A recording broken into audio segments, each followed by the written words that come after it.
नमस्कार दोस्तों, स्वागत है आपका पढ़ाई हाउस चैनल में।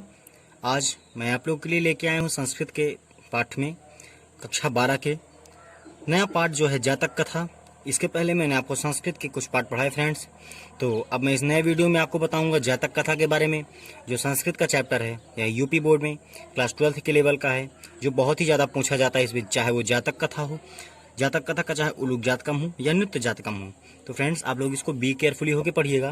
मैं आप लोग को इसको बहुत ही इजी वे में समझाऊंगा, बहुत ही साधारण भाषा में बताऊंगा फ्रेंड्स कि जातक कथा में है कहानी क्या। बहुत ही सिंपल कहानी है फ्रेंड्स। तो इसके पहले कि मैंने आप लोग को जो बताए हैं चैप्टर्स, आप लोग उसको भी ध्यानपूर्वक पढ़िए। मैंने बहुत छोटे छोटे वीडियो में एक्सप्लेन किया है, तो आप लोग उसको ध्यान से पढ़िएगा फ्रेंड्स। अब मैं स्टार्ट करने जा रहा हूँ चैप्टर नंबर 5। चैप्टर नंबर 4 मैंने इसलिए नहीं बताया क्योंकि फ्रेंड्स, अगर आप लोग बुक खोलेंगे तो आप लोग के बुक के फ्रंट पेज में ये मैं आप लोग को दिखा दे रहा हूँ फ्रेंड्स कि स्टार वाले जो चैप्टर्स हैं मैं उसी को आप लोग को बताऊंगा फ्रेंड्स, क्योंकि स्टार वाले चैप्टर ही हमारे एग्जाम में पूछे जाते हैं, जो कि है ये फ्रेंड्स। आप लोग देख सकते हैं यहाँ पे। ठीक फ्रेंड्स, हमारे स्टार वाले चैप्टर्स कौन कौन से हैं फ्रेंड्स, ये आप लोग देख लीजिए। ये आप लोग देख पा रहे होंगे, भोजस्योदार्यम है, और संस्कृत भाषाया महत्वम, आत्मज्ञा एवं सर्वज्ञा है, जातक कथा है, एवं पंचशील सिद्धांता सुभाषित रत्नानी, महामाना मालवीय है। तो ये सब फ्रेंड्स है हमारे पॉइंट्स वर्ड्स जो हमारे एग्जाम में आएंगे। ठीक है फ्रेंड्स, इसके अलावा हमारे एग्जाम में कोई चैप्टर्स नहीं आएंगे। बाकी जितने चैप्टर्स, तो चैप्टर 4 मैंने इसलिए छोड़ दिया है फ्रेंड्स। अब आप लोग इसको देख लो क्या होता है जातक कथा चैप्टर। तो इसमें फर्स्ट टॉपिक है इसका फ्रेंड्स उलूक जातकम। तो मैं यहीं से स्टार्ट करने जा रहा हूँ, उलूक जातकम से। तो शुरू करता हूँ फ्रेंड्स। अतीते प्रथम कल्पे जना एकम विभूरूपम सौभाग्यम प्राप्तम सर्वाकार परिपूर्णम पुरुषम राजानुकुर्वम। ठीक है फ्रेंड्स, देखिए अतीत काल यानी भूतकाल में प्रथम कल्प, भूतकाल के प्रथम कल्प में लोगों ने सौभाग्य की प्राप्ति से सर्व कार्य परिपूर्णम, सभी कार्य के परिपूर्ण जना को, पुरुष को राजा बनाया। ठीक है, चतुष्पदा अति सन्निपत्य एकम सिंहम राजानम कुर्वन्। ठीक है फ्रेंड्स, चतुष्पद यानी 4 पैरों वाले अर्थात जानवर ने भी सन्निपत्य यानी एकत्रित होकर एक राजा को, सिंह को राजा बनाया। तथा शकुनिगड़ा हिमवत प्रदेशे एकस्मिन् पाषाणे सन्निपत्ति, तथा उसके बाद शकुनिगड़ा अर्थात पक्षियों के समूह में, हिमवत प्रदेश यानी हिमालय के प्रदेश में, एकस्मिन् पाषाणे एक पर्वत पे, पाषाण यानी पर्वत, तो एक पर्वत यानी एक पत्थर के पर्वत पर एकत्रित होके क्या कहा आप लोग सुनिएगा फ्रेंड्स। मनुष्य सुराजा प्रजायते प्रज्ञायते तथा चतुष्पदेषु च, अर्थात मनुष्यों में भी राजा हैं, अर्थात चतुष्पद यानी 4 पैरों वाले जानवरों में भी राजा हैं। अस्माकं पुरंतरे राजा नास्ति, अर्थात हमारे बीच में कोई भी राजा नहीं है। अराजको वासु नाम न वर्तते, अर्थात बिना राजा के निवास नहीं करना चाहिए। एको राजस्थाने स्थापयित्वा इति उक्तवन्तः, अर्थात हमें भी एक राजा की स्थापना करनी चाहिए, या अर्थात हमें भी अपने पक्षीगण में से किसी एक राजा का चयन करना चाहिए। इति वक्ति, यह कहा। अथ ते परस्परम वोकलन्त्यः एकमुलूका दृष्ट्वा अयम नो रोचते इत्यवोचन। ठीक है फ्रेंड्स, अतः ते परस्पर, इसके बाद वह सब परम यानी परस्पर एक लोग तो देखते हुए, अर्थात इसके बाद वह सभी पक्षीगण परस्पर एक दूसरे को देखते हुए एकम उल्लूका अर्थात एक उल्लू को देखते हैं। अयम नो रोचते इत्यवोचन, और वो कहते हैं यह हमें अच्छा नहीं दिखाई देता। रोचते मतलब अच्छा लगना, अयम नो मतलब नहीं, अर्थात ये हमें अच्छा नहीं लगता। इत्यवोचन, यह उन्होंने कहा। कौन? पक्षीगण में, पक्षियों के समूह में। अथैका शकुनः सर्वेषां मध्ये दासाय ग्रहणार्थ त्रिकृत्वम आश्रावत, अर्थात इसके कहने के बाद वह सभी एक दूसरे के कहने का इंतजार कर रहे थे।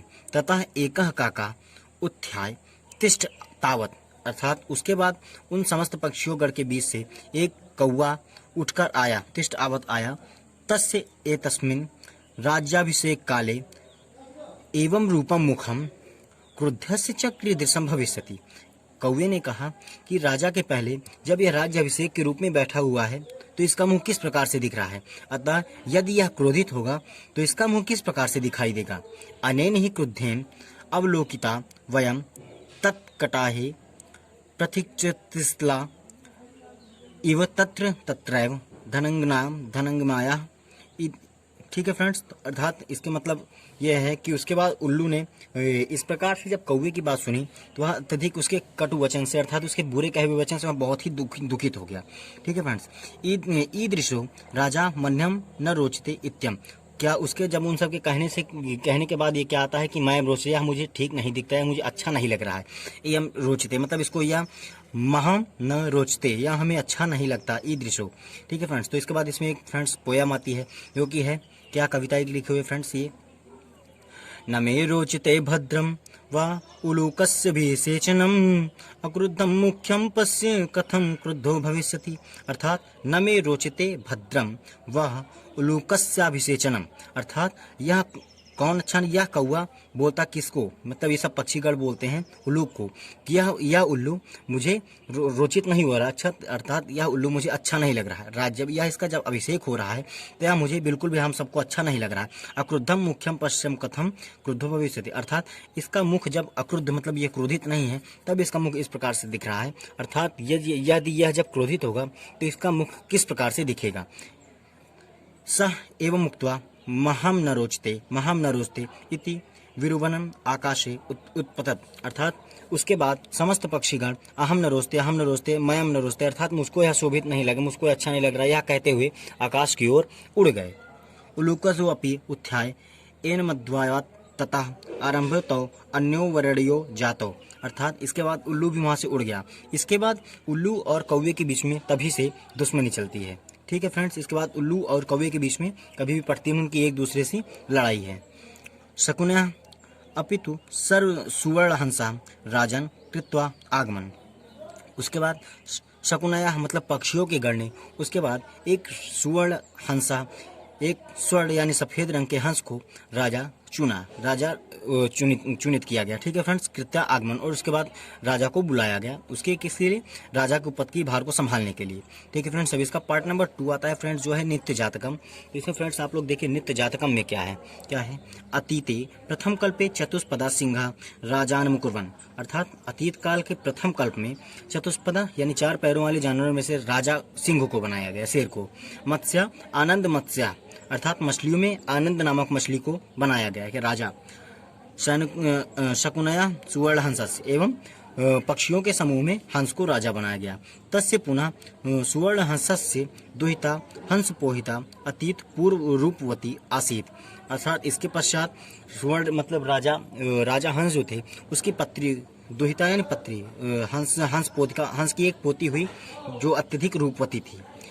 स तस्य वरम दात यत सा आत्मनिश्चितम स्वामिनी वरुणायत इति, और उसके बाद हंसराज ने उसे वरदान दिया था कि वह अपने मन से अपने पति का वर्ण करेगी, अर्थात अपने मन से अपने पति का चयन करेगी।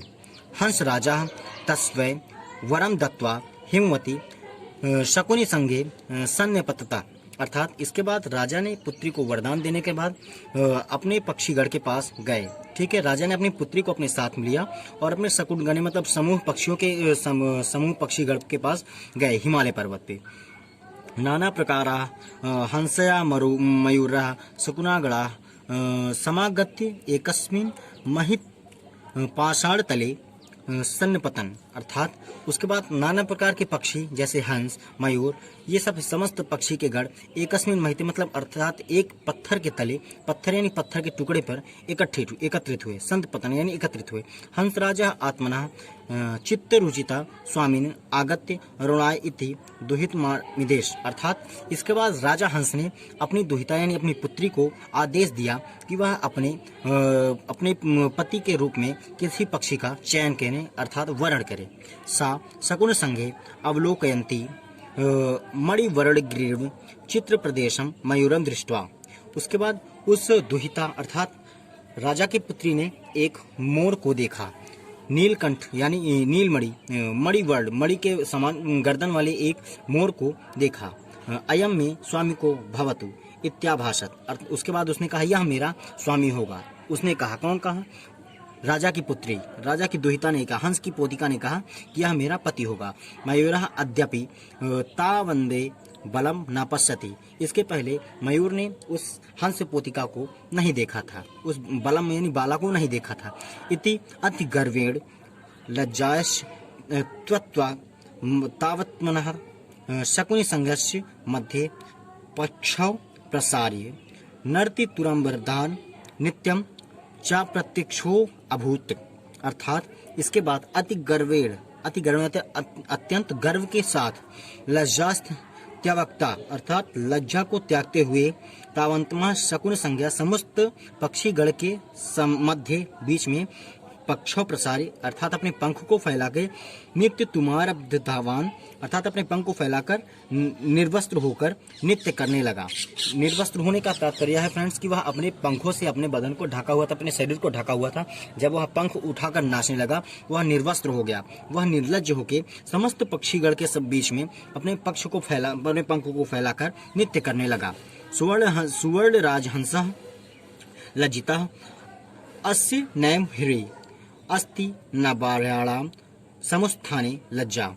तभी हंसराज ने कहा, लज्जित होकर कहा, अयम नैव ही, यह नहीं हो सकता, अस्ति न बार्याणाम समुत्थाने लज्जा, यह इसको तनिक नाम की भी लज्जा नहीं है।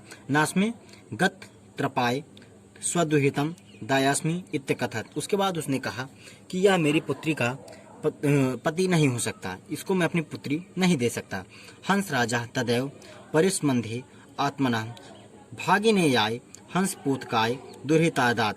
अर्थात इसके बाद राजा ने अपने भांजे से अपनी पुत्री अपनी हंस पोतिका का विवाह कर देता है। मयूरो हंस पोतिकाय प्राप्त लज्जिता तस्मात् स्थानात् पलायति। अर्थात इसके बाद हंस की शादी अपनी पोती की शादी अपने भांजे के साथ करके वहां से उसको देख न सका, अर्थात वह बहुत ही लज्जित हो गया। इसके बाद मयूर उस स्थान को छोड़कर वहां से उड़ गया। हंस राजोपि हंस मनसः स्वगृहम् आगच्छत्। अर्थात इसके पश्चात हंसराज अपनी पुत्री को लेकर के अपने घर में अर्थात अपने निवास को पुनः वापस आ गया। तो इसी प्रकार से फ्रेंड्स जातक कथा समाप्त होता है, जो कि है आपके हिंदी संस्कृत के बुक से चैप्टर नंबर 5 जातक कथा। इसके बाद फ्रेंड्स मैं आप लोगों को बताऊंगा सुभाषित रत्नानी, जो संस्कृत का अगला चैप्टर है। तो फ्रेंड्स अगर अभी तक आपने हमारे वीडियो को लाइक सब्सक्राइब और शेयर नहीं किया है तो प्लीज़ आप लोग हमारे वीडियोस को लाइक सब्सक्राइब और शेयर कीजिए, जिससे कि आने वाले हमारे हर वीडियो आप तक पहुँचे। Okay friends, thank you.